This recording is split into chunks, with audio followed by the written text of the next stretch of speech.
Welcome to Hail Varsity Radio, the voice of Husker Nation. Insight, opinion, expertise, with the biggest and best names talking Nebraska across the state. Join the show on Twitter at Hail Varsity and at Schmidt_radio. Call in at 402-466-ESPN or 1-800-825-5865. Here's Chris Schmidt. Welcome to it. It's a road show for Hail Varsity Radio Thursday as we are down here at the Single Barrel inside the Graduate, Nebraska and Wisconsin.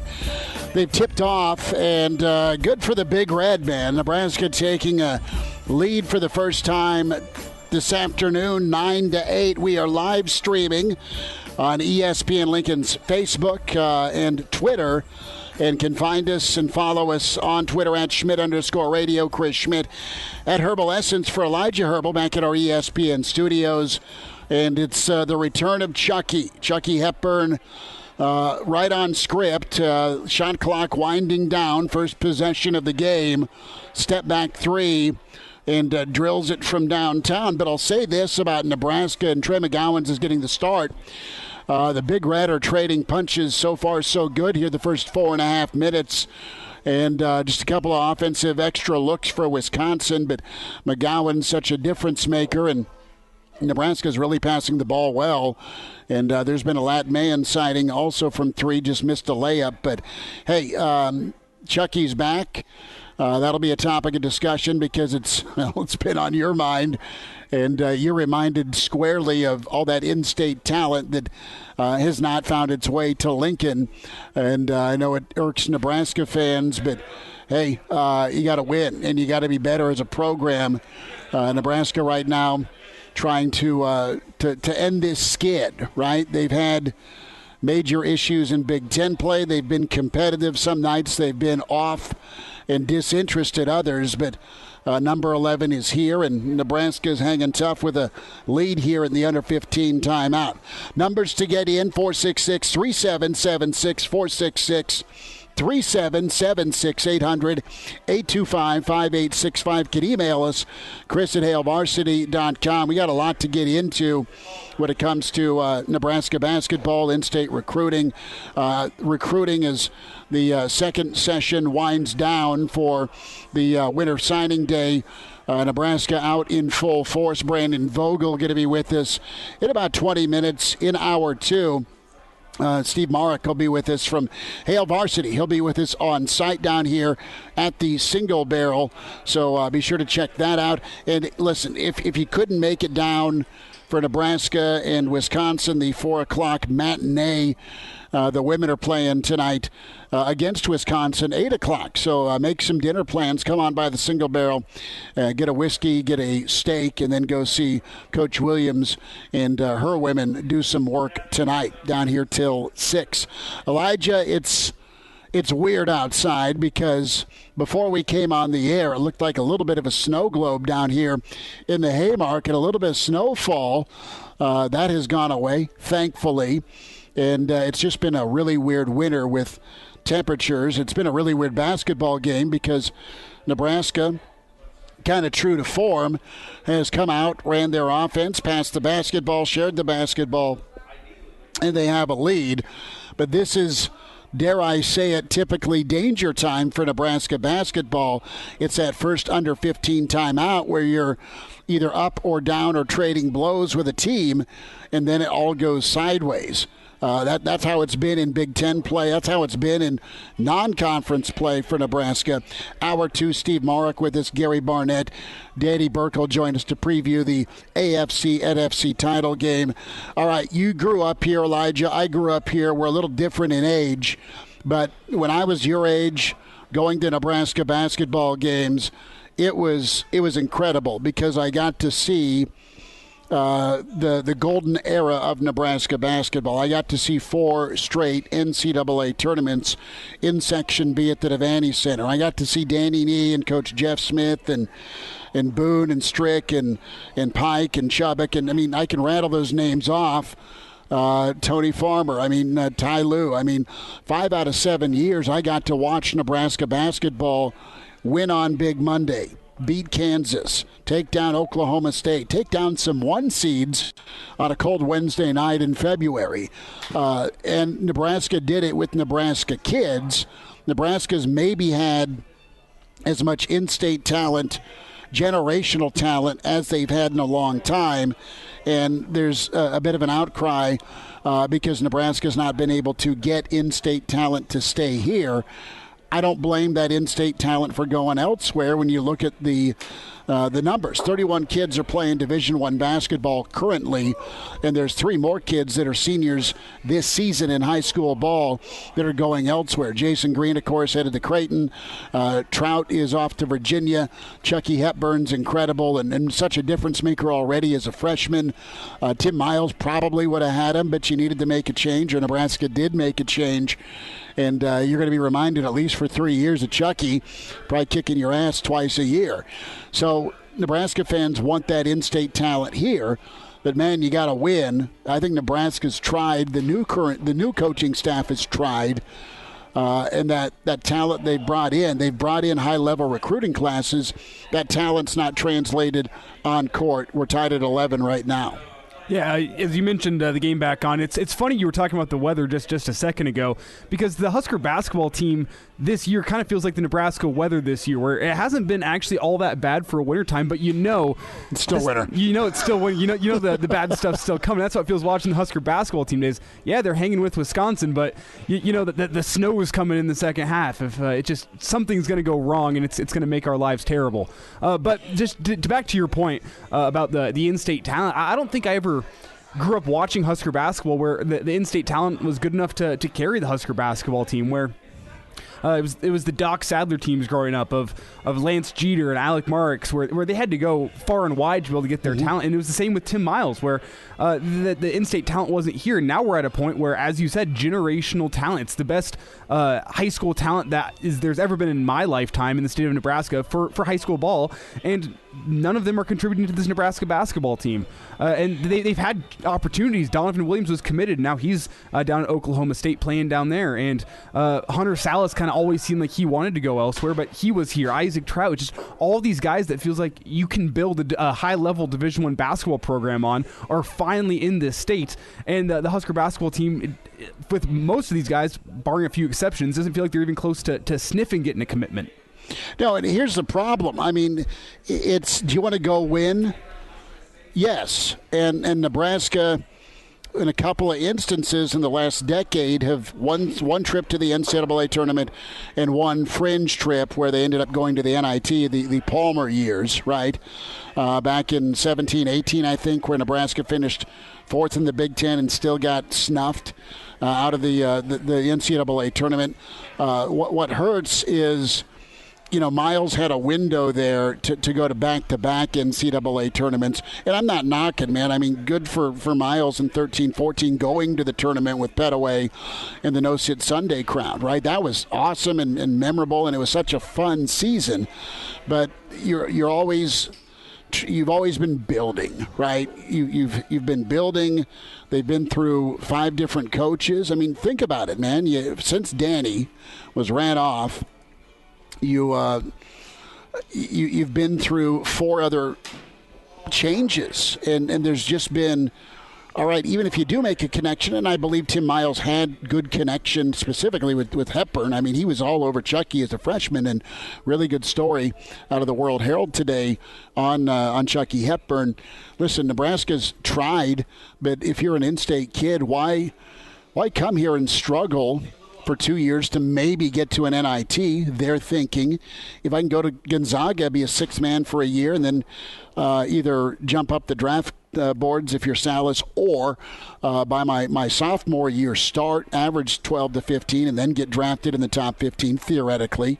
And by the way, go to a Final Four. I mean, that's the neighborhood Gonzaga's living in. Creighton doesn't always get in-state talent either. They've done better than Nebraska, and Creighton's in a power league, and more times than not, they're an 18 to 20 win team.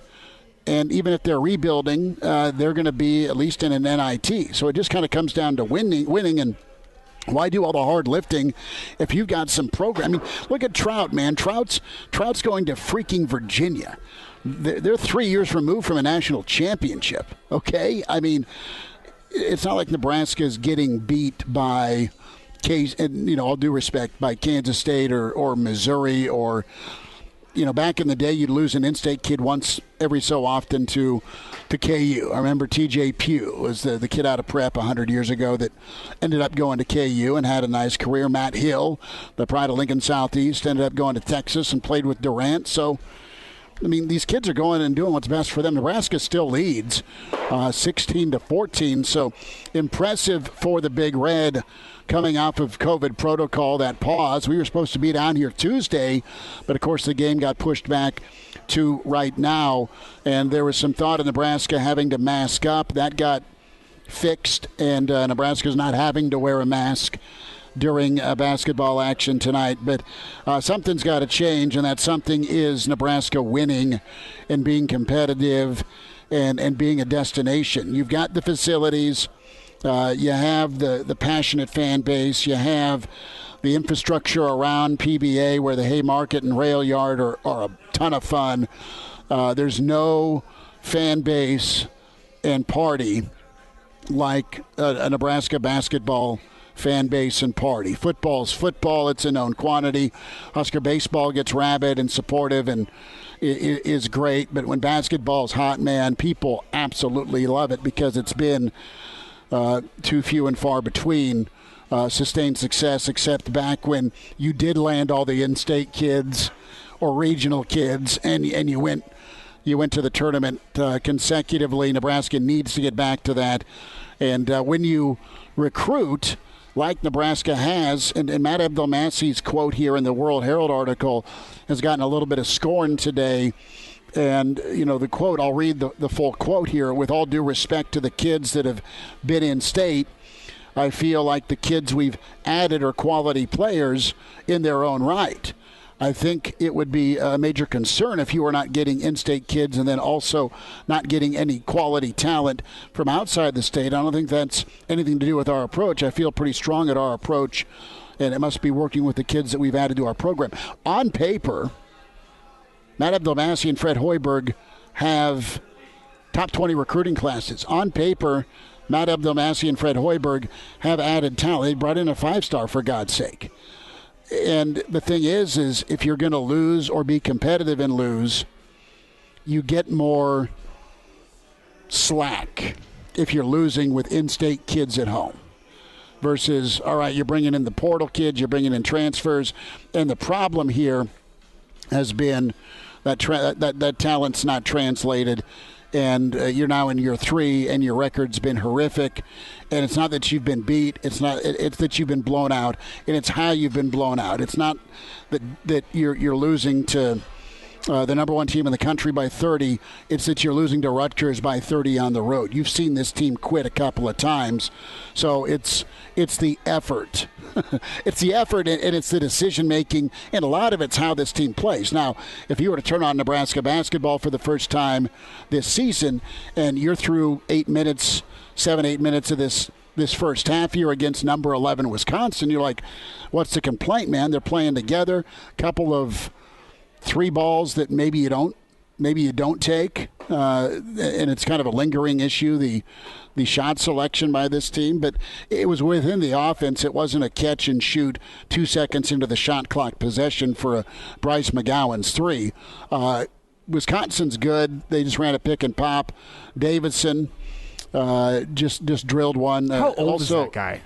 He's a 6-year guy. I mean, he's going to be wearing a comb over here in about a year. All right. Wisconsin gets Tyler Wall back. He's been very good at 6'9", 220. And right now you're 8.5 minutes in and you're still up 2. So Nebraska's been pretty good. Lack of a closeout there. Wisconsin now is up off of a screen, but I'll take 16 points if I'm Nebraska. The other thing you're worried about here, Elijah, is when does Nebraska hit their lull, right? You're going to have about 4 minutes of no offense. So we'll see if Nebraska can kind of kick that habit.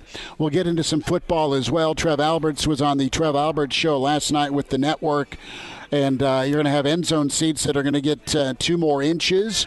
You'll shave off some seats in the end zone, so there'll be a little bit more room. But the topic of alcohol, here's the progression I see with Nebraska and alcohol.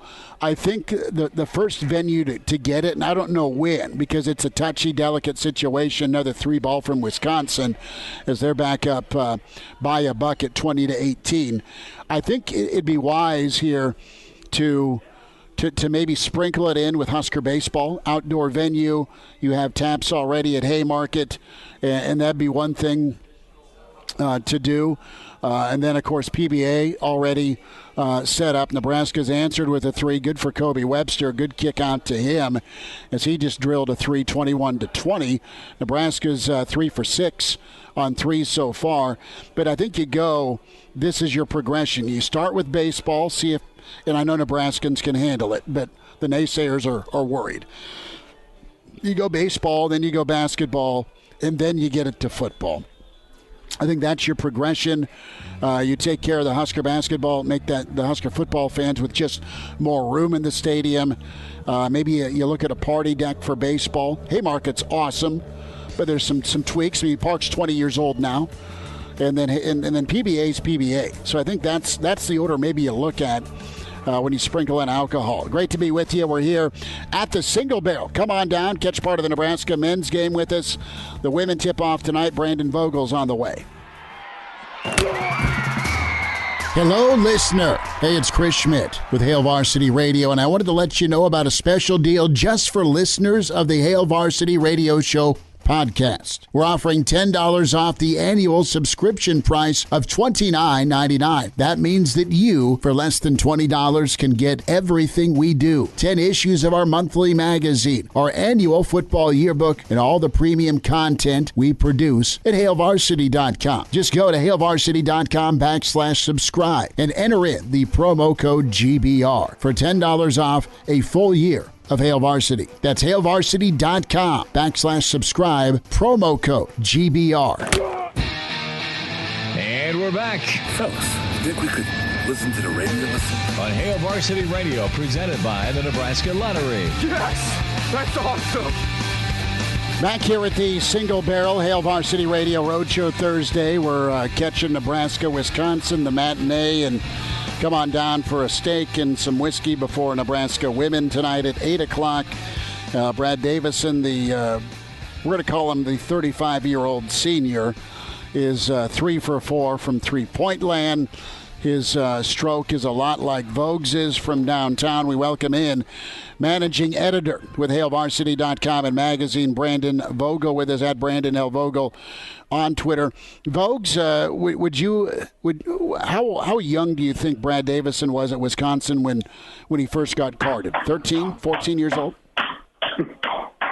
Seems that way, and that's a good way to come up if you can get it. Like if you can get that scholarship at 14, and then just play 27 years at the University of Wisconsin, doesn't have the earning potential of the NBA, but maybe now like you can offset that a little bit in the name image likeness era. Well, and to get Davison to have that 6th season, a minivan had to be on the table. Of course, yeah, because you get that old, you're in the minivan range. It's no longer the gold Camaro that got Eric Dickerson to SMU, allegedly. It's the minivan. Need some space. He admitted that last week in the Eric Dickerson memoir, because I know you've ran out and bought his book, that he told the story about getting the gold Trans Am from A&M. What are they going to do, repo it? Right, exactly. So good. I mean, I said allegedly to cover my bases, but I think it's pretty well established at this point that, yeah. I mean, SMU got the death penalty, so we know they were up to some stuff. So, Vogues, let's talk a little Nebraska football here. We'll get your thoughts on some Husker hoops as well, but you've got Nebraska full court pressing here. Bill Bush in Kansas City, Mickey in St. Louis, Whipple down in Arizona. he didn't even bring his driver or his putter with him. Chins is in Bama and Texas, and Applewhite's going to do work in Texas. Dawson is back on the East Coast, and then Raiola's hitting Wisconsin and Chicago. Becton and Fisher down in Georgia and also in Florida. What kind of close do you expect? Do you expect any surprises Wednesday with Nebraska football here, either portal or high school, or do you think it's pretty much A.J. Allen and that's it?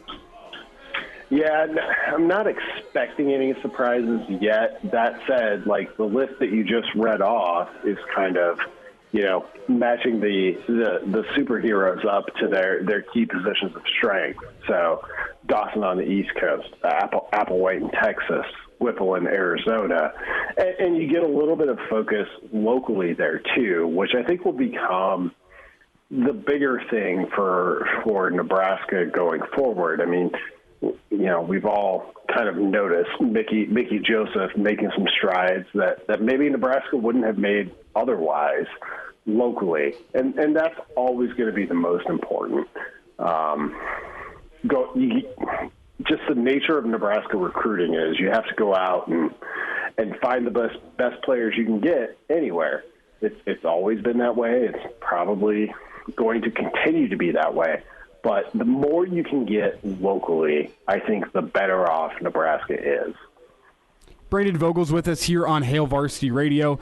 And Brandon, it was a disappointing class of 2022 in terms of in-state talent going elsewhere. But looking towards the future, we've seen Mickey Joseph making strides. Even Coach Rude has been back up in Omaha trying to make some strides. But is it a case of too little too late at this point? There's been a lot made of what Nebraska has added in the offseason from the early signing day and also in the transfer portal.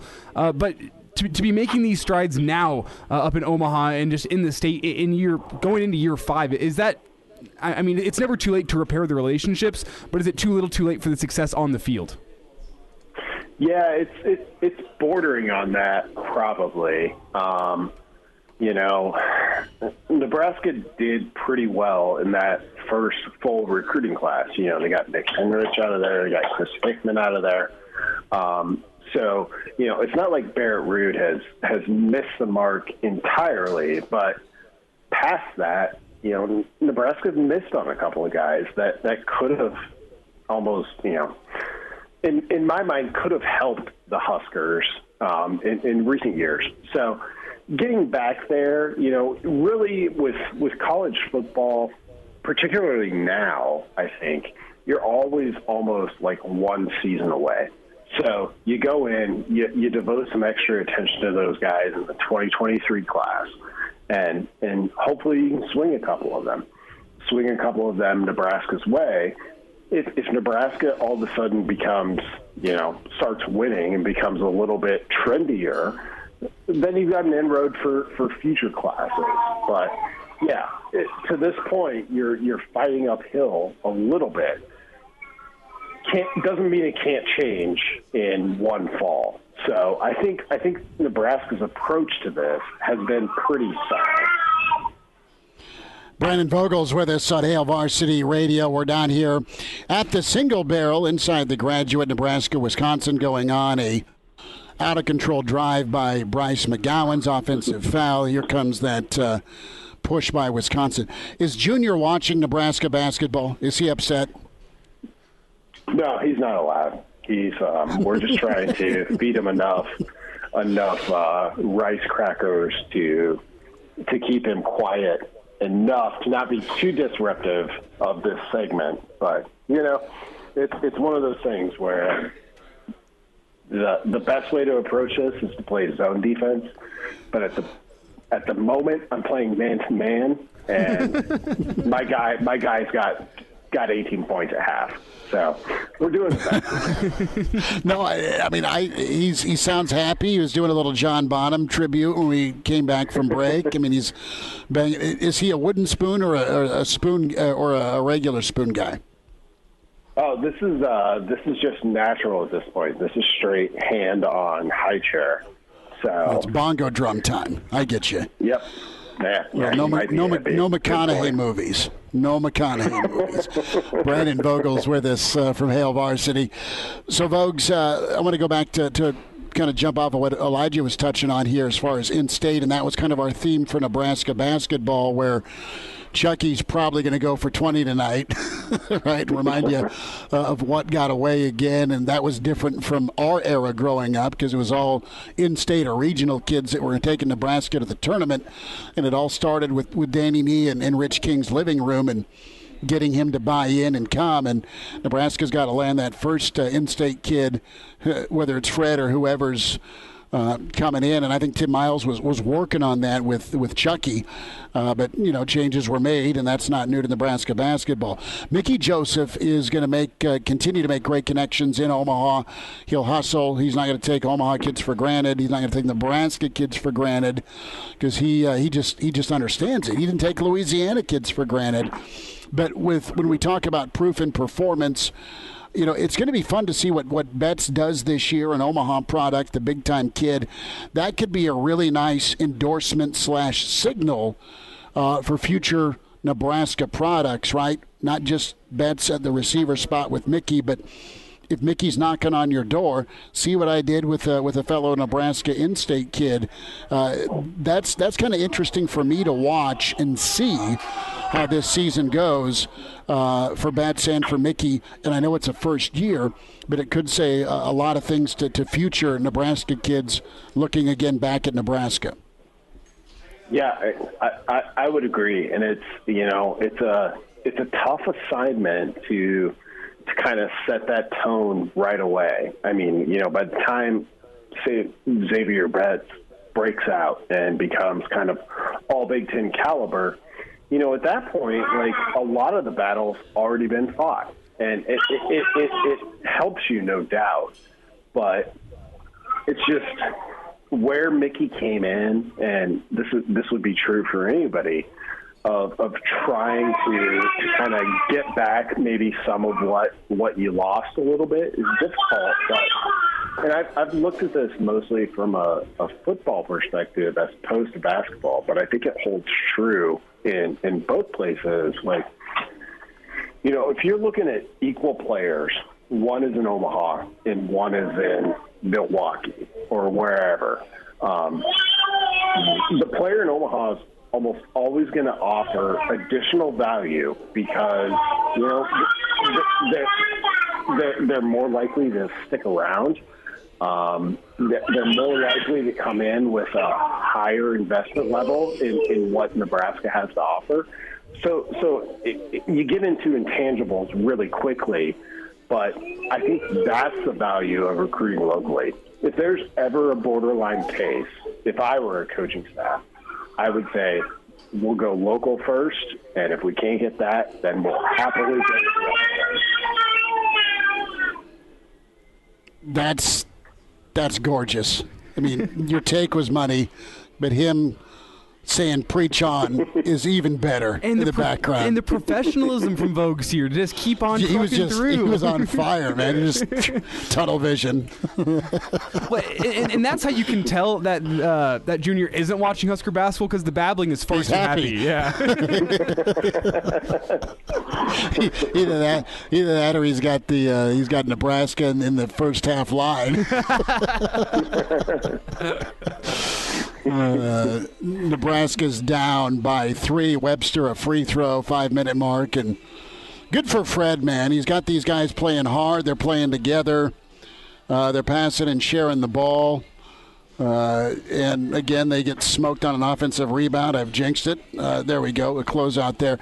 Vogues, they got about a minute left here. Do you got a feel for the Chiefs and Bengals? We'll get your take on things. Do you think Burrow continues to go off in year 2, or do you think it's too much Mahomes? Probably too much Mahomes. You've got to be wary of a team that, with the track record Kansas City has had lately, that kind of gets a stay of execution, so to speak. I mean, 13 seconds left, and you end up tying that game. That qualifies as a stay of execution in my mind. So you've kind of got to go with the team that's been there before. Cincinnati's a great story. They're a ton of fun to watch. Like, I'm not hugely invested in the NFL, but I've loved watching their playoff games. So we'll see. It could easily turn into a couple breaks here or there of Joe Burrow's kind of breakout moment. Not that he hasn't been good to this point, but yeah, I've probably got to go with the Chiefs and where they've been, how used to this they are of late over the Bengals. Vogues, will catch up Saturday, bud. Give Junior a fist pound. Thanks for the time today. Sounds good. Thank you, guys. Hello, listener. This is Brandon Vogel, managing editor of Hail Varsity, and I wanted to let you know about a special deal just for listeners of the Hail Varsity Radio Show podcast. We're offering $10 off the annual subscription price of $29.99. That means that you, for less than $20, can get everything we produce: 10 issues of our monthly magazine, our annual football yearbook, and all of the premium content we produce at hailvarsity.com. Just go to hailvarsity.com/subscribe and enter the promo code GBR for $10 off a full year of Hail Varsity. That's hailvarsity.com/subscribe, promo code GBR. And now, back to Hail Varsity Radio. Thanks for hanging out. It's Hail Varsity Radio Roadshow Thursday. We're supposed to be here Tuesday, but the old COVID middle finger moved things as we're at the Single Barrel. Whiskey is their specialty, 250 to choose from. A lot of beer on tap. Their steaks are unbeaten. Last time I was here, Coach Jeff Smith and I split the butcher's board. That was a slab of ribs. That was incredible brisket. That was a sirloin and a ribeye. And toasted bread was incredible. What else am I missing? Oh, they had it all. And I taunted Elijah with the picture. He's back at our ESPN studios. Steve Marik is with us here on site. And Steve left this ball game with about 8-10 minutes left. It's now 2:46 till half, and Steve may have been the good luck charm. Yeah. In that first half for Nebraska. Let me tell you how things shook out. We're talking 4 minutes and change. Nebraska's down 3. They have possession. Your fifth-year dude, Kobe Webster, is dribbling around the top of the key with probably, 20 seconds left on the shot clock. Let's do a step-back 3 because I've got some airspace. It draws backboard. That's it. Wisconsin goes down and scores. They're up 5, right? Okay, so next possession, McGowan's does a crossover and wing step-back 3. Clank, Wisconsin rebounds. They go down and score. That's how you go down in contention with a 3-point ball game to down 7. And Wisconsin again has a chance to stretch this out. Fred called a timeout. I hope he lost his mind because it's the same thing. Offensive rebound, 3-ball, bang. It's now a 10-point game. Elijah, you're not shocked here, bud. Oh, not at all. No. This has been the story of Husker basketball. I was saying it earlier. It's like the winter weather here in Nebraska. You know the snow's coming. It hasn't hit us so far yet this year, but February is still right around the corner, and even March. It's coming. Steve, good to be with you. Thanks for coming in, man. Yeah. Are you sad that we you left men's basketball? No, I'd love to always come out with you, Chris, and talk ball. It's always fun, and this is my first live radio hit, so I'm really excited. Couldn't wait. Well, you're here, and you'll be covering the women tonight. Bob's on the horn. Let's go to the phones here at Hail Varsity Radio. Bob, thanks for your patience. Go ahead, bud. Hey, Chris, congratulations on your award. Hey, man, thank you so much. Nice going. I hope that it's the Bengals and the Niners in the Super Bowl. I have a bittersweet memory about that game. My ex-wife, who now is deceased, and I watched that game in '82 when Joe Montana and the Niners went up against the Bengals in 1982. And the fighting Chris I would like for that to happen again.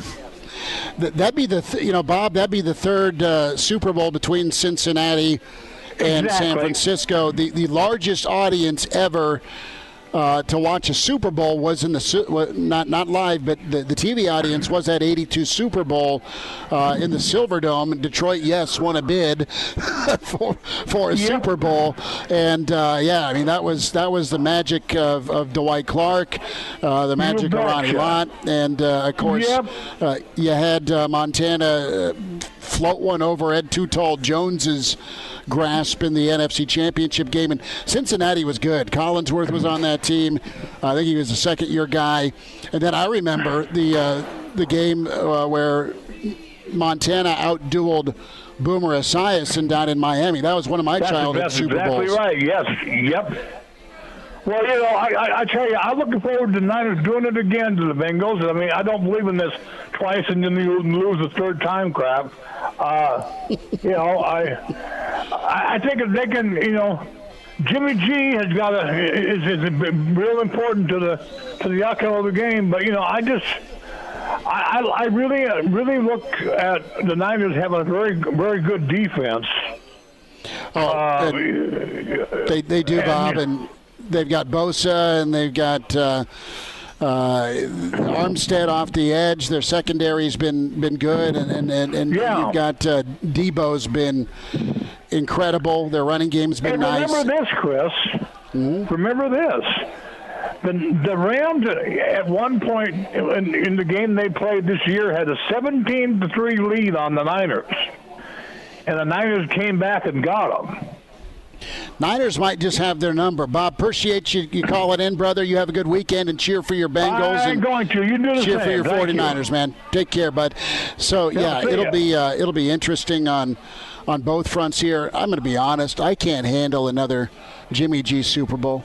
Oh, man. I can't do it. I think I have visions of a shootout between the Rams and Chiefs from a couple of years ago in my head, and that's what I want. I want a high-scoring, entertaining Super Bowl because you kind of had a slog fest the first time you had the Chiefs and 49ers, and then Tampa somehow, some way, and I was happy for all the Nebraska contingent on that Tampa team with Levante and Sue. But that thing was just kind of a ho-hum ball game, too. Give me some sort of shootout. That's what I want this Super Bowl. You're not ever going to top last weekend with the finish in Kansas City and, quite frankly, the finish down in Tampa. Yeah, absolutely. I mean, Jimmy G, that was kind of hard to watch, wasn't it? Just a little bit. Like it was an Iowa win. Yeah, that's what it was. He'd fit in nicely with Kirk Ferentz and the crew over east. But it's sometimes it's a little tough watching Jimmy G. He doesn't seem like he brings a lot to the table, in my opinion. No, don't screw it up, right? He's elite at handing that ball off. I think Shanahan's a good coach. Go ahead, Elijah. He's elite at handing that ball off, but it's a there you go. It's a story of one of these things is not like the other. When you look at the quarterbacks still remaining in the playoffs with Mahomes and Joe Burrow and Matt Stafford and then Jimmy Garoppolo. It's just, I don't think we're at a point in the NFL where you can go and win a Super Bowl with a quarterback who is not elite, one of those top 10 guys. And Jimmy Garoppolo isn't a top 10 guy. As I see Chris rolling his eyes at whatever's happening in Husker basketball. Well, you get a point-blank look down low to Lat, and it's like the ball was on fire because it got dropped on the end line. So I don't, not that I'm rooting. I don't root anymore. I don't have a wager on this thing. We'll hear Danny Burke from VSiN Sports Network, and I always check in with Danny as the half-court heave is too hard off the iron, no good, so an 8-point difference. Wisconsin goes to halftime 39-38. Brad Davidson, the 47-year-old senior, with I think he's 4 for 5 from three-point land. And Wiltshire's been in his face. Verge was in his face. They've had good contests, but his elevation's too good. He's been hitting shots. I mean, they have been playing most of the time, I think, solid defense and getting a hand in their faces, but those Wisconsin guards are knocking them down today. Well, it's beautiful to watch Wisconsin's offense, and someone put a shock collar on me, but they'll throw it down low, and you'll see great playmaking. You'll see Wall turn and kick it out from left block to the right wing. Yeah. They know where their guys are at, spotted up, and there's 5 passes, and there's a good look. There's little isolation and forced plays. I feel bad for Verge, too, because Verge, at least from what I've been able to watch, Verge has been under control today. Yeah. And the shots he's got are they're not quite to the rim, but they're those little floaters within 8 to 10 feet, and they've just rattled off. We'll wind down hour one as Steve Marik from Hale Varsity on site with us. We're here in the single barrel inside the Graduate ahead of Nebraska and Wisconsin women. We're checking out Nebraska and Wisconsin men here. The first half is done. We'll wind down hour one with Hale Varsity. And now, back to Hale Varsity Radio. Winding out this first hour, it's a road show Thursday here at the Single Barrel. We're here for Nebraska basketball. The game tipping off because of the Let's Play 2 Thursday. The women tonight at 8. Steve Marik covers Nebraska women, does an amazing job with Hale Varsity. He's on site with us here through the end of this first hour, and next segment we'll dive into some Nebraska football depth chart thoughts as well as Husker baseball as practice gets rolling for Coach Bolt tomorrow.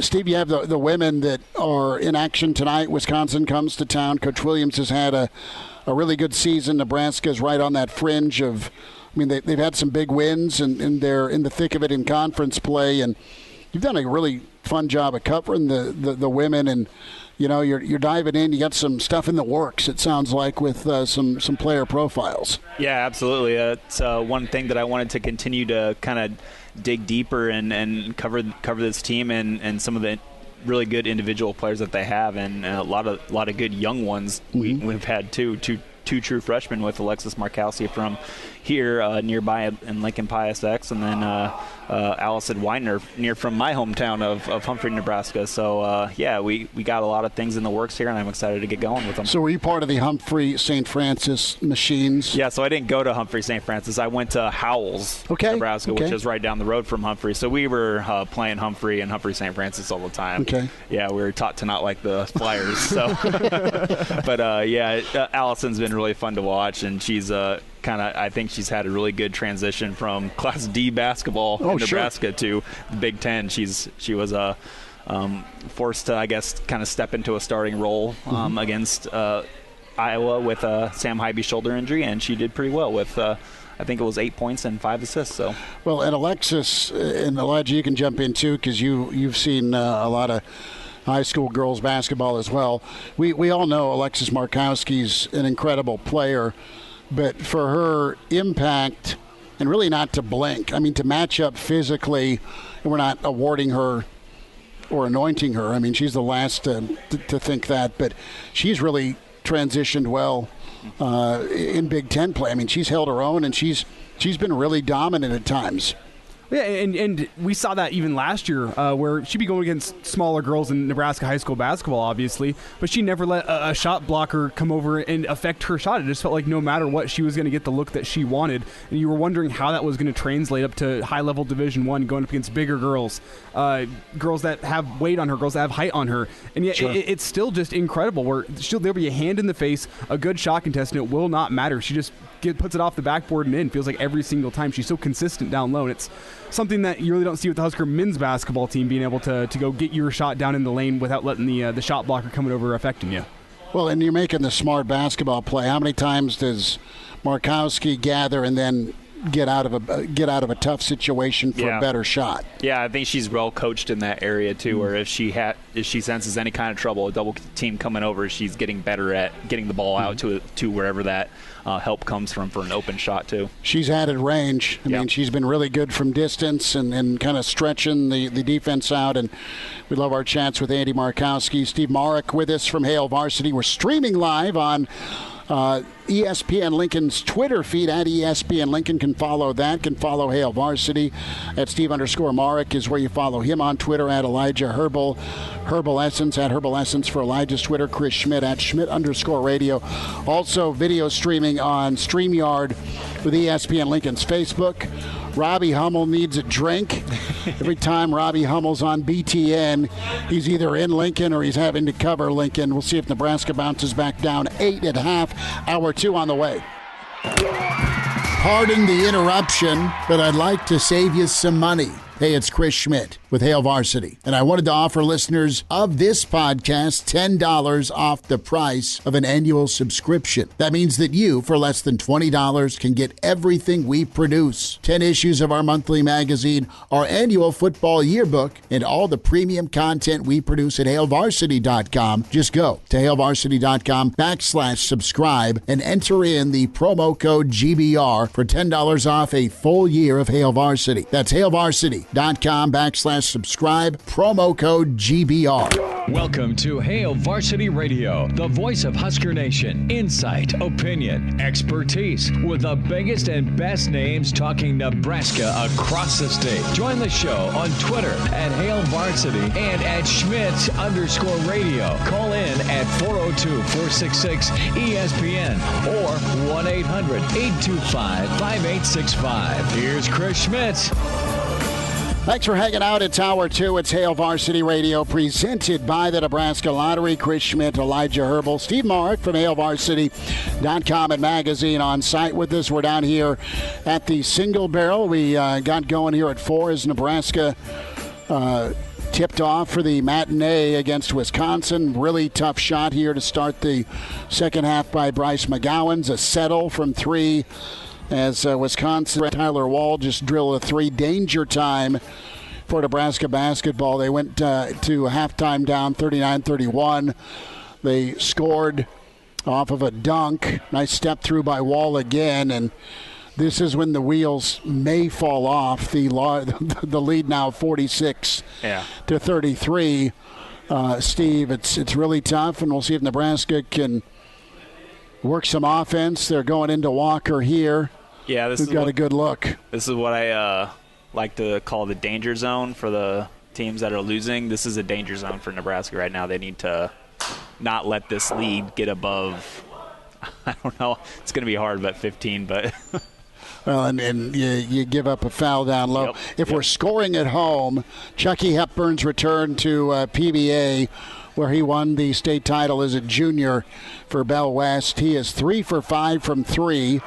Brad Davison, the 37-year-old senior, is, I believe, 5 for 5 from 3. So 2 of the guards for Wisconsin, Elijah, combined 8 of 10 from three-point land. But you're not surprised. You know, I like that the danger zone thing though, because I got this ready to go. Oh yeah. No, you're not going to do it. Are you going to play it? Oh wait, there you go. There we go, Elijah. Careful, Nebraska. Careful. Yeah, I had that ready. I had to sit through a whole ad. I was like, I am going to get this in no matter what. I am going to make sure that this song gets Nebraska in. Is goose right now, and the parachute didn't open. Oh, man. R.I.p. I'm really excited for that new Top Gun movie, though. That should be good. I feel like I'll watch it. I've been waiting for it. It's been on the shelf for 4 years. Yeah, it has. Is Meg Ryan in it or not? As long as they got that beach volleyball scene, I'll be happy. My sweet Lord.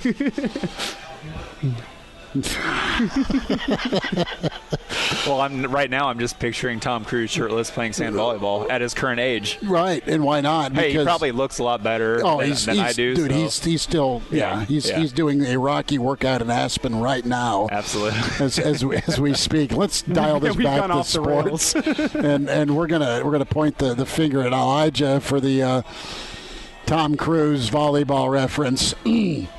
Lat again driving and missing to the rim. Bless his heart. At least it was a closer shot. Okay, Nebraska football. Spring ball's around the corner, and it'll be a really entertaining and educational spring because of all the positions, of all the new additions. And we spent time kind of projecting, but Steve, it's hard to know where Nebraska's going to be on the offensive line with where the pieces fit. Let's go there. Elijah, you jump in because you're a lineman as well. But what do you believe? I'll ask you, Steve, and then Elijah, you jump in. I believe that, and this is just based off some of what Searles has talked to us about on air, about Corcoran making that move inside to center.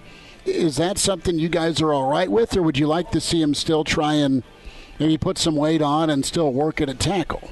I would like to see Turner, I guess not nobody like give up on him at tackle because he's still a young player. Yeah, he's still a season. Exactly, really. and you know, sometimes people roll their eyes when they talk about the age thing, but like we did a story at Varsity about the average age of first and second team all conference linemen. They're all seniors and juniors and like fourth and fifth and sixth year guys. So like to write off a guy like Turner Corcoran, I don't think is right, but like, you know, if it's going to benefit the offensive line as a whole, as a unit, if Donovan Raiola thinks that would help, like putting an athlete like Turner at center, sure, by all means do it. It's for the best thing for the offense. But yeah, that's something that Donovan's going to have to figure out going forward. But me personally, I would like to see Turner at tackle.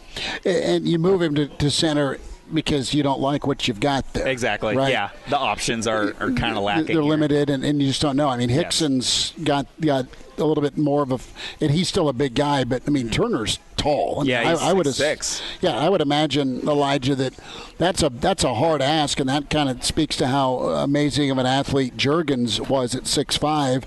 to play center. I mean, look at Linderbaum. I mean, he was, 6'2", 6'3", maybe 6'3 and a half. And you've played on the line. You know how tough it is to stay low and keep that pad level below the defensive lineman. I don't know. I think Turner had some struggles off the edge. I know from a weight standpoint, he's a lean tackle, a lean athlete. And sometimes he'd just get overpowered or he'd get off balance. And I mean, he was going. I mean, you're going to have 7 to 10 edge rushers, and just not Karlaftis, okay, or Ohio State's edge guys. I mean, look at Illinois' guys. I mean, look at the West. They all have the Vander, whatever, the German dude for Iowa. They're all going to get drafted or signed. Nebraska didn't have a Saturday where they didn't have some psycho off the edge going after Adrian. And by the way, to Steve's point, you know, you've got a whopping 13 total career games for Turner. Yeah. On the outside. Well, yeah, and the question isn't who can go in and replace Cam Juergens, because what Cam Juergens brought to that line last year was special. With his ability to go get up to second level, to be as athletic as some of those Big Ten linebackers he was going up against, that's a hard job. And I wonder how a guy that's 6'7" is going to be able to go slot into that center position, being able to go be as athletic as these linebackers. Not to mention, he's kind of the leader of the offensive line. That takes on an added responsibility. And I know it's a different level, but back in high school, I got moved from center to tackle because I was just too tall to play center. You have a lot of these stubby little nose guards. It's like trying to get a tree stump out of the ground. Like, you have to get so low under them. Fire hydrants. Yeah, it's really tough to do, especially whenever you're talking not me 6'2", 6'3". You're talking a guy who's 6'7" trying to make that move inside. And I'm not discounting that it could work. I'm not the one seeing practice every single day. I'm not seeing the potential to move in there. But that's a tough ask for a tackle to be able to go in and make the changes you're going to need to make to your body in one offseason to be able to go play at the center position. It makes a lot more sense for me to move a guy like Nuruddin inside. And play him at center, or to take a guy like Litovsky and move him inside to center. No, he's a big guy, but I think he can still work at center. That makes more sense to me. Once you start getting above that 6'5", 6'6" mark, you go, man, is that guy really going to be able to play center at a high level? It's just really tough for those big guys to be able to play center. I mean, I want to see Benhart and I want to see Corcoran get a shot, get more reps. And I know Benhart's played more football than Turner. But both the guys are talented, they're athletic, they're tough, they're good. They just need to get some confidence and settle in. They need Nuri is good. Lutoski's an option. I think Kevin Williams could be really nice. Yeah. The Oklahoma State kid also could be really nice. Well, what I'll say, and I know Raiola will get it fixed. Steve, a thought here on offense. I know quarterbacks are the most popular position to talk about, but where are you betting here confidence-wise?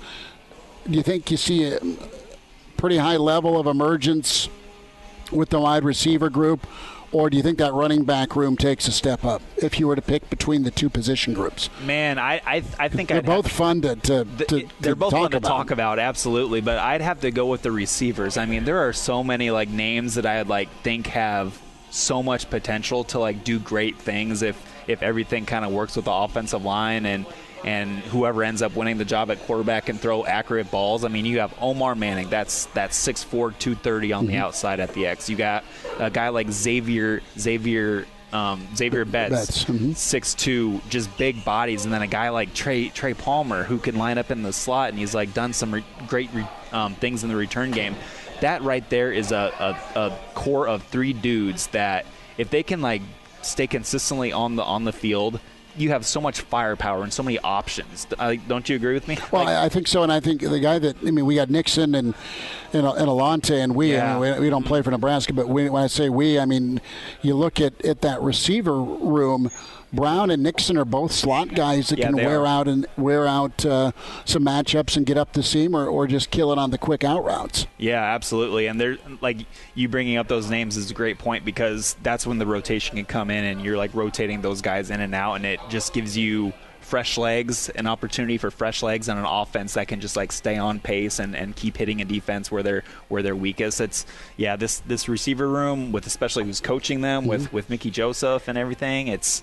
Man, I'm really excited for what this offense can be with Mark Whipple's kind of passing concepts, passing games, and Scott's run game. Because at the end of the day, Scott can draw up good plays. Like, we know that, I think. But it's just going to be really interesting to see a spring of them kind of going through the personnel and picking who they want to run with here. Give me your top 2 at running back. Okay, I'm going to go with Anthony Grant, the kid from New Mexico Military Institute. What he showed at the JUCO level was just nothing short of amazing. He was really, really fun to watch. He's in the mold of a Dedrick Mills type of just a sturdy built kid, 5'11", 210 pounds.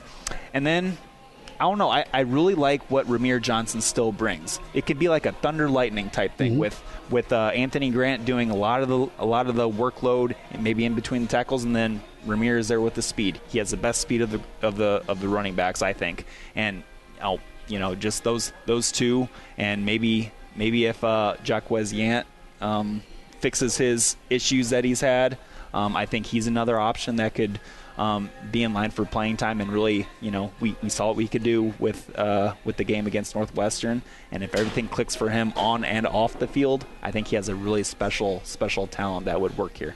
Elijah, let's dive in to you real quick on Yant. And it ain't about ability with Yant. It's about playbook and being comfortable and held accountable. Ron Brown held him accountable the last 2 games. I have a feeling Coach Applewhite will do the same.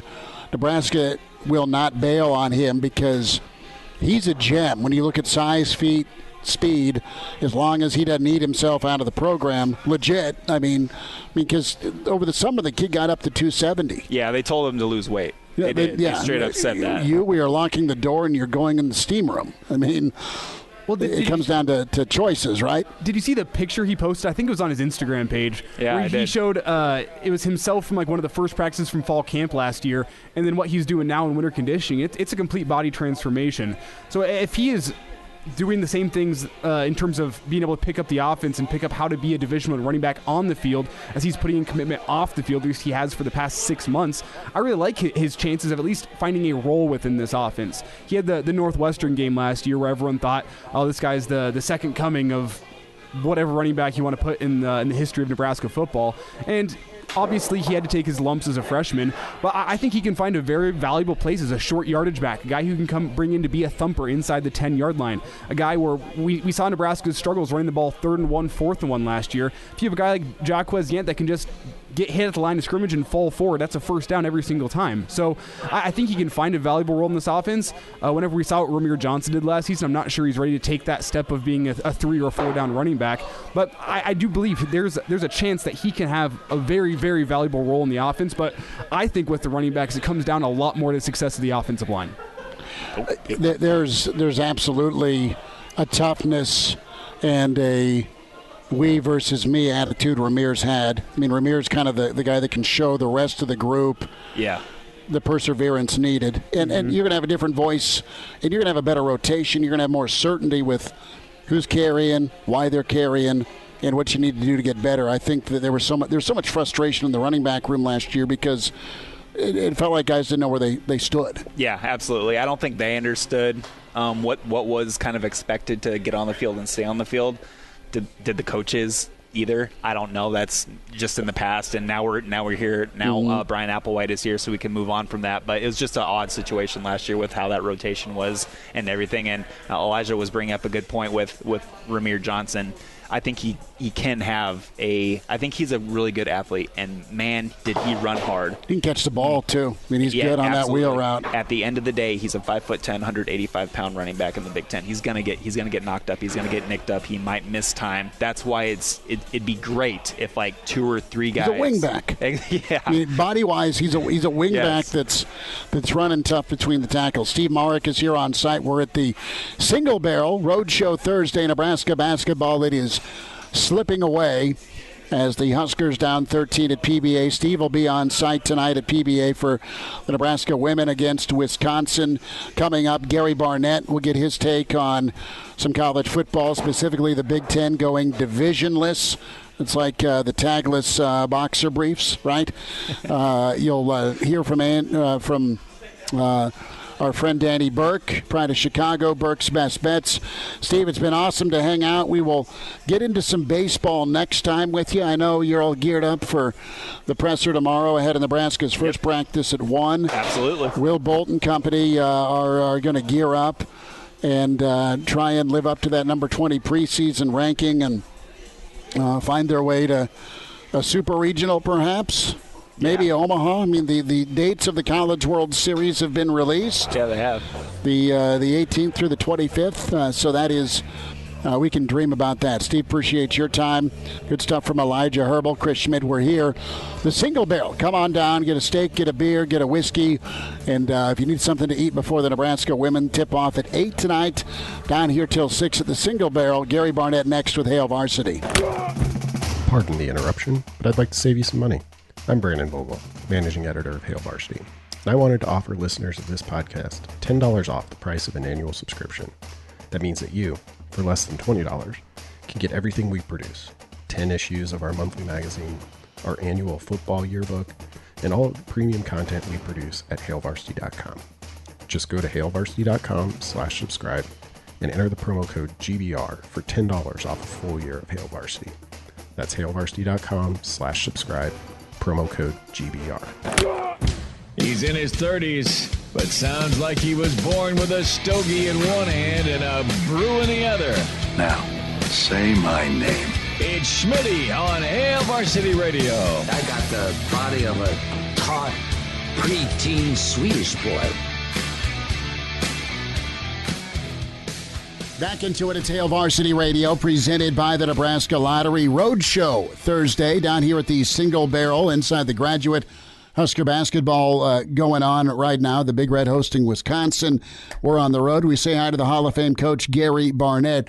Coach, I know recruiting's wrapping up and spring ball's on the horizon for a lot of folks, but there's always some news that comes out, and you know what? The Big Ten's rethinking their schedule and divisions. But before we get into that, how's the week been? Is the menu made for the weekend, and have you played some golf? The week's been fine. I have played golf every day. Actually having the Minnesota men's golf team over to a friend of mine's on Saturday. Oh, wow. I'm going to play with them Saturday. I'm going to play with them Saturday morning, and I'm taking over 3 racks of ribs for the dinner that night. So I'm getting ready to do a little rib smoking. Man, that's just the way to do it. You're gonna go take on Goldie Gopher, and then you're gonna feed him. So that works. That works. Coach, a thought here. Scott Docterman put this story out from The Athletic, and the Big Ten's kind of weighing some things here. Is in the name of playoff expansion, you want to position yourself for as many teams as possible. What are your thoughts? What's your reaction to potentially going away from divisions? Yeah, I actually saw that article, and I'm not sure I'm in favor of all of it, but I think it's going to happen, and so you just sort of got to ride with it a little bit and look at what the possibilities are. And I read through all the possibilities that are out there. And you know, it isn't a simple thing, and somebody's going to be upset, and that's just the way it goes. But I think if indeed they're thinking about the playoffs and the best way to get teams into the playoffs, then I think it's inevitable. I think the ACC's done it already, so it's not like you're breaking, you know, doing it for inventing the doggone thing. Mm-hmm. And you know, I think the Pac-12 is going to have to do the same thing. And I don't know, the SEC will probably be the last to go to it, but I think it's probably the best thing. Looking at the rivalries, though, that get perpetuated, you know, every school's they're gonna wish they had one more. And I mean, the article had them, each school having 3 rivalries, and trying to hold on to the old-time rivalries within the Big Ten, and then with the new teams creating rivalries as well. And so, meaning, of course, Maryland and Rutgers. But, you know, I think everybody's going to wish they had one more. Mm-hmm. Some guys are going to wish they had one less. Sure. They get stuck with both Michigan and Ohio State and Penn State. But I didn't see anybody in that position. So, but I do think overall it's probably the best thing. You know, the article went on to discuss, you know, talk to the various sports writers in those Big Ten schools, or around those Big Ten schools, and see which ones would like to have somebody else or an additional one or whatever. And that's always going to happen. But I think it's the very best thing, Chris. I mean, if that's what you want, if that's what everybody wants, and that's the playoffs to be what's most important, then I think you've got to go that direction. All right, Nebraska, we kicked it around yesterday. We think Iowa, Wisconsin, either Minnesota or Northwestern. You're going to get home and home with the rest of the Big Ten, and you're just going to kind of go through the rotation, right? I mean, you'll end up still seeing Michigan. You'll end up still seeing Ohio State, Michigan State. Okay, let's go back in time. Who would you have wanted for Northwestern if you got to make this call? You got to pick 3. Yeah, well, now understand that Nebraska wasn't part of the Big Ten when I was there, so I would go back, and frankly, I'd want to keep Iowa, because when I went in there, we established that as a rivalry. Well, you know, it isn't anything that's really important, except that that's how I got our program to start thinking in the right direction. So, you know, that would be a very selfish thing, is to keep Iowa. I think they have to play, probably have to play Illinois for sure. I think probably Wisconsin, that's always been a good one. And then, you know, I would want probably Michigan is who I would want. But could live with really anybody else, I think, for the most part. Could live with Michigan State, could live with now Nebraska. You know, I don't see anything with Minnesota. I don't see anything with Indiana. Maybe Purdue, but not so much. I don't see anything on the East Coast, although one of the articles stated that, you know, an East Coast school would help them in recruiting. It doesn't make any difference. Coach, a thought, if you're going to get rid of one of those conference games, you go from 9 to 8 for an alliance game. I'm in favor of that, and that's no disrespect to Rutgers or Maryland. Just don't really care. I'd rather – Nebraska has history with Colorado, right, because the Pac-12's part of the alliance. Nebraska's got a home and home 2 years from now against the Buffs. Nebraska has some history with Florida State, with Miami, right? I mean, would you trade a conference game, a would-be conference opponent, for a team out of the Pac-12 or Big 12 or ACC? Or, I mean, do you like that idea? Well, I think if I were in the coaching position and was reacting to that selfishly, I think I probably wouldn't. Okay. But Nebraska, Colorado, that's a different deal. Northwestern and who? I don't know. They don't have a history with anybody outside of that. So, but I think that overall, looking down the road as to where things are going to go, I think it's a must that they play these alliance games, because you're going to have to sooner or later provide value to make the leap to the very next level. Now, that's 10 years down the road maybe. Mm-hmm.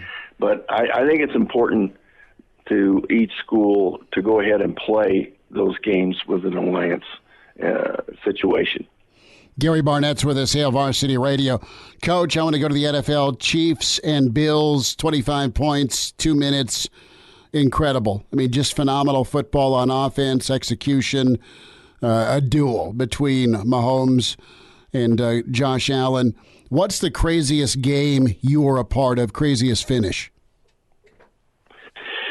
Well, there's three that jump out to me. One is the Nebraska game in 2000 and actually 99. I mean, we came from behind to have a chance to win it. We were down by 25, have a chance to win it, miss the field goal, go to overtime, and lose it. And then the next year,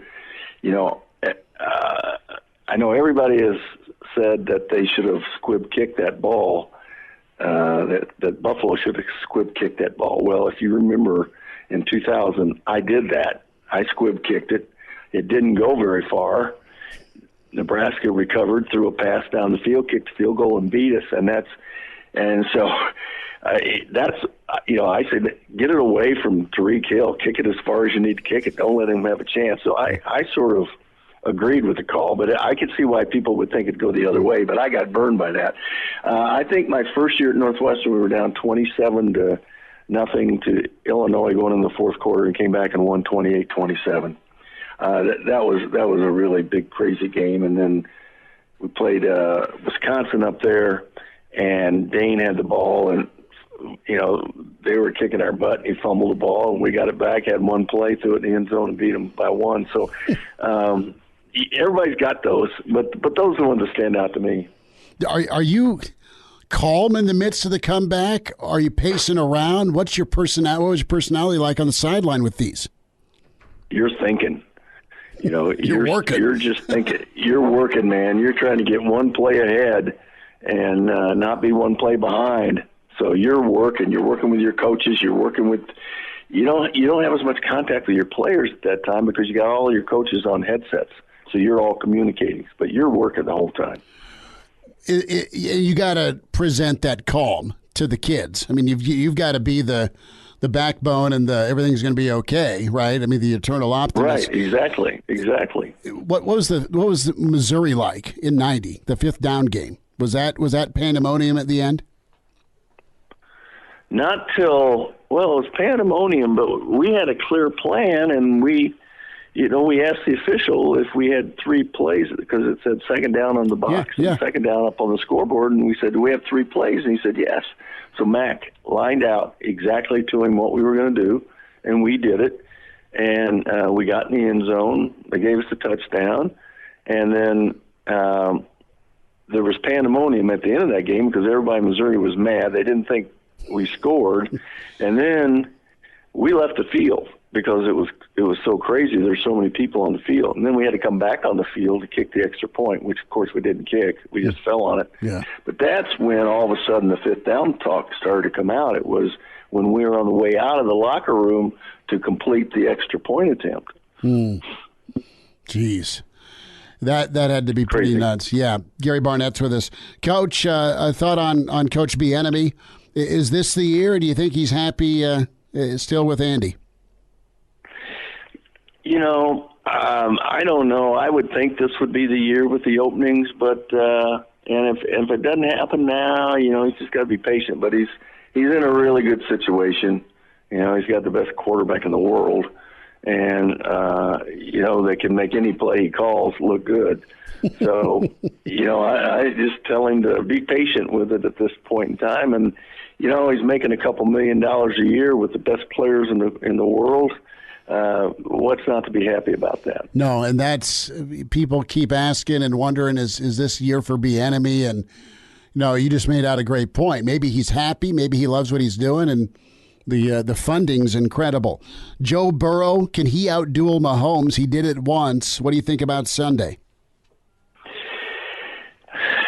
This, of course, has just classic possibilities. So, I think they're 2 of the same kind of quarterbacks. And I think Mahomes just has more to work with. Now, I know Burrow's got Chase, but Mahomes has got the tight end, Kelsey. He's got the wide receivers. I mean, he's got another tight end now that's playing pretty well. I mean, he's got two backs that are terrific. So, I don't know. It could be a classic matchup. So I'm eager to see it. No, I can't wait either. Gary Barnett with this Hail Varsity. Coach, have a great weekend. Thanks for a couple of minutes. All right, Chris. Great being with you. Like what you hear, high-quality radio and podcast is part of what we do at Hail Varsity. Hey, it's Chris Schmidt with Hail Varsity Radio, and I wanted to offer listeners of the Hail Varsity Radio Show podcast $10 off the price of an annual subscription. That means that you, for less than $20, can get everything we produce. 10 issues of our monthly magazine, our annual football yearbook, and all the premium content we produce at HailVarsity.com. Just go to HailVarsity.com/subscribe and enter in the promo code GBR for $10 off a full year of Hail Varsity. That's HailVarsity.com/subscribe, promo code GBR. Now, back to Hail Varsity Radio. Back into it at Hail Varsity Radio inside the graduate single barrel where we're at is Nebraska, Wisconsin. The men ongoing. We say hi to Danny Burke with VSiN Sports Network. Burke's Best Bets every Thursday at 5:40 at Danny Burke 5 on Twitter. Bride of Chicago, how you feeling about the Chicago hire?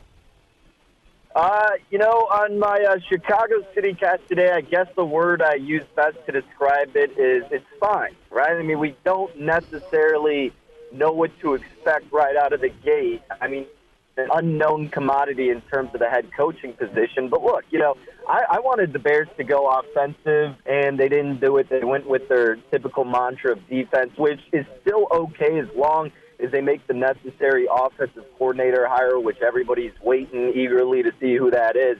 But look, Eberflus is a really good coach, and you've heard nothing but great things about him, and I think he could bring in a good defensive coordinator to kind of instill that tough Chicago mentality. So for now, I'm going to trust the process, trust Ryan Poles, trust Eberflus, because he was the guy I wanted if they didn't get Flores, if they were going to go defensive-minded, Schmitty. So, you know what, like I said, it's fine. We'll see. I'm like 50-50. You know what, you got to be a little optimistic there, and that blue-collar, rough defensive monster of the Midway mentality, Chicagoans like that. You've got your quarterback. You just got to keep him healthy and use some of the skill or find some more skill around Fields. Going to be insane in Arrowhead. It'll be loud. It'll be rocking. And the Chiefs are trying to get back to the Super Bowl yet again for a third consecutive time, 4 straight AFC championship games. Burrow and Zach Taylor and company roll in, not far removed from a big-time win in Cincy back in Week 15 where the Bengals were down 14-0 to Kansas City, and then Joe Burrow out-dueled Mahomes, and that Cincy defense held Mahomes under 300 yards passing. Different setup, different element as they'll kick off at 1 on Sunday, -7. Danny, what's your feel for this one? Is that number too high? Do you think it's going to be about experience, or is Cincinnati showing you that they really don't care about the experience part? They're 2-0 in the postseason. This game, there's so much to unpack for this matchup, Schmitty, and from my personal viewpoint, I think the number is set perfectly. But from some people I've talked to, some respected bettors, and where you've kind of seen this line move, it seems like not only naturally is the public going to want to favor Patrick Mahomes at home, but the Sharps are kind of looking toward KC, too. I mean, you've seen it hit 7.5 in some spots, and if you still got a 7 out there and you want to get involved with Kansas City, I suggest you take it sooner rather than later, as this will probably only go higher as opposed towards the Bengals. So if you do still have the 7 and you like it, I suggest you take it now. But I probably would lean with Kansas City here, Schmitty. I mean, look, Cincinnati's awesome. Joe Burrow and that offense can be as elite as their offensive line lets them be. And that's what it really comes down to, Schmitty. I mean, look, this team beat the Raiders. Okay, what they do? The Raiders, they're okay. You and I kind of had the same thoughts on them. Like, Not that they were getting lucky, but probably playing a little bit better than they actually were. So Cincinnati, a respectable dub, came down to the wire, but they got it done. Then you're beating Tennessee, whom I've seen that honestly, and this isn't even just recency. Like, I've been low on Tennessee so often this season, and they're arguably, as it's shown now, one of the worst number one seeds in NFL postseason history. Have no good quarterback play out of Tannehill, so that was the difference maker coming down to it. And honestly, when I did a bracket with some friends, like, I picked Cincinnati to win that game. So all in all, I'm not surprised they're here, but what was evident is how weak and terrible that offensive front is. I mean, getting sacked 9 times. You know, you can't have that happen against Patrick Mahomes and that offense where you're trying to play keep up with them. And we saw it doesn't matter how good your defense is, Schmidt. You could have the number one defense in the NFL with Leslie Frazier leading the way. Patrick Mahomes and the Chiefs are still going to do Patrick Mahomes and the Chiefs thing. So I don't think the offensive line is going to allow Burrow to keep it close enough. So I would lean toward Kansas City. I was looking at a bet to make with the team total in terms of Cincinnati going under, but the number is like consensus 23.5, and I'm wanting to get that 24 in the hook, and if the total keeps rising, I might get it. So that would be another angle to approach. And then finally, the other bet I would consider would be Cincinnati Bengals first half under 10.5 points. Their first half performances on the road, I think they've had 9 road games or 11, something like that, but it's like 6 out of 9 road games they've stayed under that mark, and Kansas City's only allowed a few teams over that mark at home. So the home and road splits favor Kansas City for that spot, and again, I think the offensive line is really going to limit Joe Burrow. So it'll be the Chiefs and a lower scoring effort out of Zach Taylor's crew. Over-under total here is 54.5. Are you staring at that number with any interest? Yeah, so like that's the thing, Smitty. I think this total's so hard to handicap because we saw this total soar over that when they first met, and then everybody saw what happened with the Chiefs and the Bills, and you automatically think 2 good quarterbacks, this is going to be an over. And I'm not saying that that's the wrong approach to it, but again, I just don't know if the Bengals will be able to produce enough themselves offensively to contribute to the total going over. For example, the Chiefs team total is at 30.5. I'd probably bet that over. I mean, the Chiefs have scored, 42 consecutive times now in the postseason, and they were able to get over 30 the first go-around against the Bengals, so I'm not going to be shocked to see them do that again, but I don't know if you're going to get more than 20 points out of this Bengals team. I could see it being like a 34-17 type of effort or something like that. So if you believe in Joe Burrow and that they can score against Kansas City, take the over. But if you're kind of like me and don't, then I'd probably bet the under or stay away from it. Danny, we got about 2 minutes left here, so let's move to the nightcap. Well, it's not really a nightcap with the game kicking off at 5:40, which a great start time in my book, but I digress. The 49ers heading to L.A., taking on the Rams. The Rams trying to be the first team in NFL history to play the Super Bowl in their home stadium. They're a 3.5-point favorite against the 49ers on Sunday night. You know, as I'm sure many of the listeners know, if you bet a decent amount, there's always like one team, one player in whatever sport that just tends to screw you, whatever the hell you bet. And for me, it's been the Rams this year. I feel like I cannot make a correct bet when it comes to Matt Stafford and this Rams crew. But look, I mean, San Francisco's had their numbers. Shanahan has the upper hand. But it's so hard to beat a division rival and a competitive one at that twice, let alone to do it freaking 3 times and then in the championship game. So because of what's happened and because of how the 49ers attacked the Rams, I get the argument for taking 3 in the hook. I'm not advocating for laying 3 in the hook with the Rams, but to me, they're just a hotter team right now, and you have the more trustworthy quarterback, and I don't say that often about Matt Stafford, but in this situation, he is the more trustworthy quarterback and can be more explosive. But if you're the 49ers, you got to put pressure on him. That's what the Bucs failed to do. And again, the 49ers can cover. They're so methodical with how they run the ball that maybe they cover the 3 in the hook. I'm hoping it comes down to 3 again or even lower. Then I'll probably play the Rams on the money line. So I do think the Rams win this game. My best approach would probably be betting this total under. Familiarity factor, you always think it's going to be a slower game, and because of the lack of dominance Jimmy G has, because the 49ers love to run the ball, like we talked about on their offensive and defensive side last week and why we took the under against Green Bay, same type of philosophy here. The numbers already moved down like 47 to 46. I'd probably try to wait to get like a 46.5 or buy up to 47, but I think this is going to be a lower scoring game. Danny Burke with us, Pride of Chicago, Burke's Best Bets, VSiN Sports Network, and his show Rush Hour, and you can hear that all over the country with VSiN Sports. Daddy, have a good show, have a good weekend, and we'll get caught up next week. You got it. Take care, gentlemen. Enjoy the weekend. Like what you hear? High-quality radio and podcasts are just part of what we do at Hail Varsity. I'm Brandon Vogel, managing editor. I wanted to offer listeners of the Hail Varsity Radio Show podcast $10 off the price of an annual subscription. That means that you, for less than $20, can get everything we do. 10 issues of our monthly magazine, our annual football yearbook, and all of the premium content we produce at hailvarsity.com. Just go to hailvarsity.com/subscribe and enter the promo code GBR for $10 off a full year of Hail Varsity. That's hailvarsity.com/subscribe. Promo code GBR. Miss us? Come here, brother. Give me a hug. Bring it in for the real thing. We're on call for you. Catch the podcast at hailvarsity.com, the ESPN Lincoln app, or download them on iTunes. Saddle up, partner. Back to Hail Varsity Radio. One final time here at the Single Barrel in front of Nebraska, Wisconsin. The women tip off at 8. It has turned into a snow globe outside as there was a chance of snow tonight. It's coming down. It was sunny in like mid-40s earlier. I'm going to take the blame on that one. The Nebraska men right now, 2 minutes and change left, down 10 to Wisconsin, 67-57. Some good offense a moment ago by the Big Red, with a drive and kick, and Lat drilled a 3. But overall, just some tough shots for Nebraska